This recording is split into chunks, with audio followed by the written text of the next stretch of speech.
ना उलझो और युद्ध करो।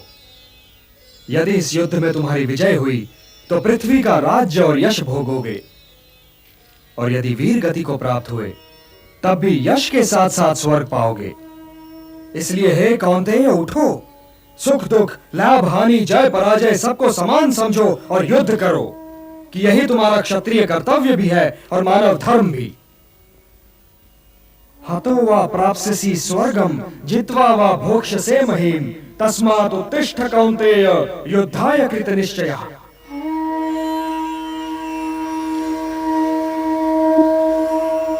मेरा हाथ तो अब भी गांडी की ओर नहीं बढ़ रहा है केशव। मेरी समझ में तो अब भी ये नहीं आ रहा है कि इस युद्ध से लाभ क्या होगा। लाभ हानि ये दोनों ही सापेक्ष शब्द हैं धनंजय। मैं जानता हूं कि तुम्हें पृथ्वी के भोग या स्वर्ग के सुख की कामना नहीं है। इसलिए हे कौन्तेय, सुख दुखे समे कृत्वा लाभा लाभौ जया जयौ ततो युद्धाय युज्यस्व नैवं पापम अवाप्स्यसि। सुख दुख, लाभ हानि, जय पराजय से ऊपर उठो पार्थ। मुझसे तो अब भी नहीं उठा जा रहा है केशव।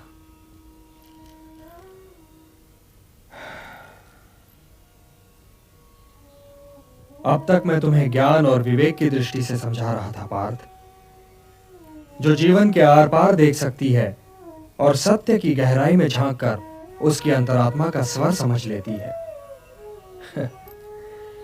किंतु कदाचित तुम उसकी अमूर्तता में उलझ गए। तो व्यावहारिक कर्म की तुला में इस क्षण को तोलकर देखो पार्थ। व्यावहारिक कर्म की दृष्टि से अपने कर्तव्य के विषय में निर्णय लो, तब भी तुम इसी निर्णय पर पहुंचोगे कि तुम्हारे लिए इस युद्ध में भाग लेना आवश्यक है।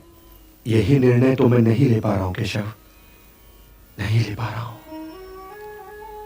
तुम ये निर्णय केवल इसलिए नहीं ले पा रहे हो पार्थ कि तुम इस क्षण को केवल व्यक्तिगत लाभ और व्यक्तिगत हानि के तुला में तोल रहे हो। यही तो मोह का बंधन है पार्थ, यही तो तुम्हारे शोक की जड़ है।